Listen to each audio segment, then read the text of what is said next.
every person's life, one has to look deeply into the mirror of one's soul and decide one's unique truth, not as we may want to see it or hope to see it, but as it is. And so my truth is that I am a gay American.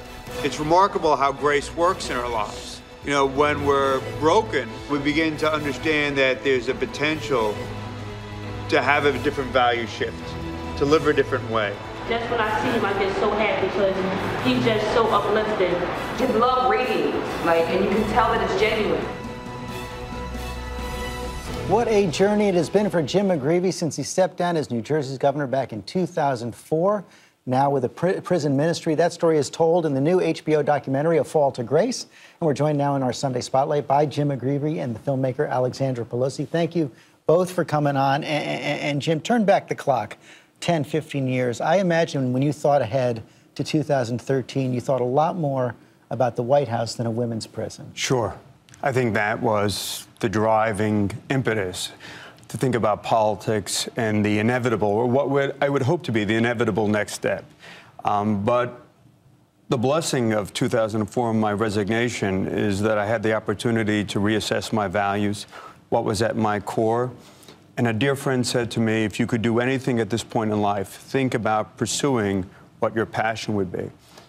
And I think when I was in high school and also law school, I thought about, entering into the priesthood, the Jesuits then.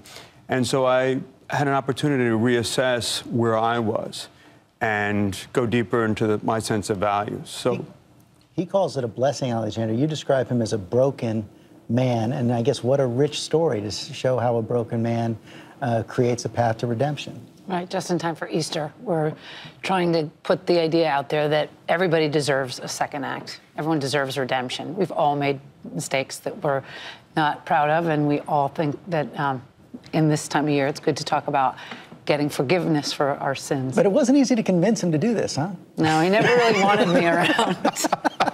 The first time I went out and I met him and his partner, and I said, I'd like to make a movie about you, and they said, please go away.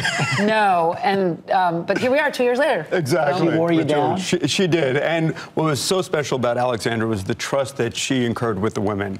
Because at some point, we actually took a vote in the jail and said, do we want to continue this? Because Alexandra and a little handheld camera was in their faces as they talked about some of the most difficult aspects of their lives. And she gives meaning and purpose to these women. And if any good comes out of this, George, hopefully it's that, as we drive by those high concrete walls with barbed wire, we understand there are human beings behind those walls. And America's 5% of the world's population, but we're 25% of the world's incarcerated population. We're number one, we're ahead of Russia and then Rwanda. And so I think what Alexandra's film shows is the importance of providing treatment, particularly to the 70% of persons behind bars who are active addicts. When I first heard your story, I thought about Chuck Colson, who also had a prison ministry after his own brush with political scandal. What is it about this ministry? It's redemptive, as Alexandra says, and for me, I remember when the dean of the seminary suggested I do prison ministry. Frankly, it was a safe place for me to go because I didn't think I would be subject to recrimination.